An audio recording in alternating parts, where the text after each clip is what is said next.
Have you ever wondered how the real pros, the absolute specialists, tackle a market as tricky as biotech? Well, today, that's exactly what we're going to do. We got our hands on a confidential report from a top-tier biotech investor, and in this explainer, we're going to tear down their playbook and see what it tells us about the future of medicine. Okay, so let's just jump right in. This is the billion-dollar question, isn't it?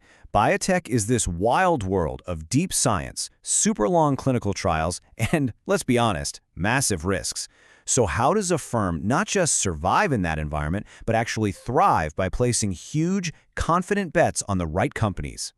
So our guide for this deep dive is a firm called Frazier Life Sciences. Now, these guys aren't your typical generalist hedge fund. No, they live and breathe this stuff. And understanding how they operate is, I think, a huge key to understanding the whole sector. So who exactly are they? Well, Frazier is laser-focused on one thing, backing the companies that are creating brand new drugs and treatments. They play across the whole field, from these tiny private startups all the way to publicly traded companies. And that recent $1.3 billion fund, that just shows you the kind of scale we're talking about here. It's serious. And this right here, this is their secret weapon. You have to understand, their team isn't just a bunch of finance guys crunching spreadsheets. It's packed with actual scientists and doctors, people with PhDs and MDs, who can dig into the clinical data and really understand the science. That gives them a massive, massive edge. Okay, so that brings us to their playbook. How does this team of experts actually go about investing?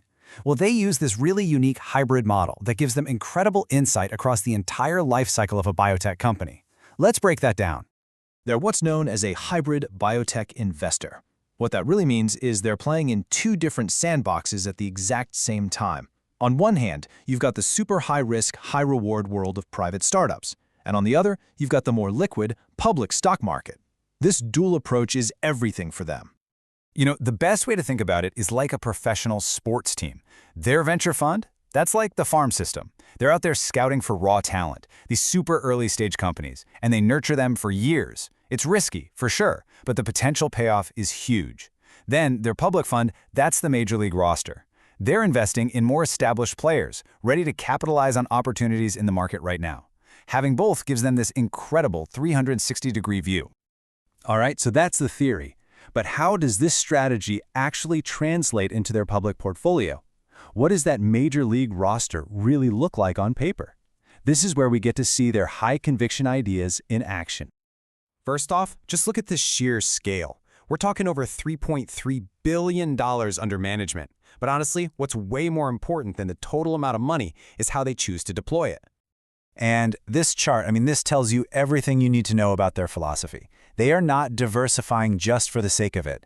Look at that. A massive piece of their portfolio is concentrated in just their top 5 or 6 holdings. This is a strategy built on pure conviction. They do the deep scientific homework, and then they make big, focused bets on the companies they believe in the most. And when you look at their recent moves, you can see this strategy playing out in real time. They're buying more of names like New Amsterdam and Mirum, trimming some others.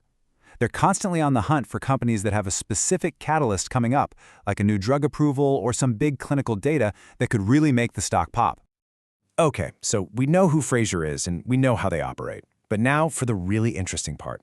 What does their internal analysis tell us about the broader market right now? This ranking they put together gives us a fantastic snapshot of the entire biotech landscape and shows us which companies are really picking up steam. So, how's it calculated? Well, the method is actually pretty straightforward, but it's really effective. It's a weighted score. 70% is based on pure price momentum, which stocks are actually going up. The other 30% is based on news and analyst sentiment. So it's this great blend of what the market is actually doing and what the experts are saying. And here we go. This is the list. The top 10 companies lighting it up on their momentum score. Take a look at those names in Tier 1, Erasca, Cytokinetics, and hey, look at that, there's New Amsterdam and Mirum, the exact same companies we just saw Frazier adding to their positions. This tells you their own portfolio moves are totally in sync with what the market is rewarding. These companies have both the price action and the positive buzz.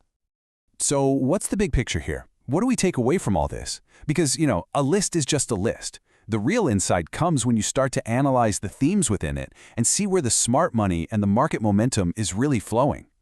When you dig in, 3 really clear trends pop out. First, oncology, cancer therapies, is still dominating. No big surprise there given the huge need.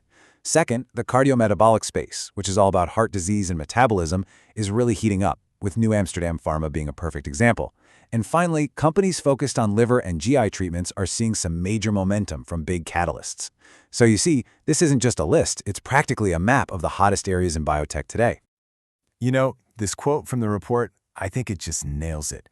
It really captures the essence of Frazier's whole approach. Their success isn't about chasing hot fads or making wild guesses. It's about a deep, fundamental process of building value through science, through patience, and through a level of expertise that very few can match. And that brings us to the final, really fascinating question. We've seen where the momentum is right now, in oncology, in cardiometabolic disease, and in GI treatments. But looking ahead, which of these powerful trends do you think will truly be the one to power the next wave of medical breakthroughs that's going to change all of our lives?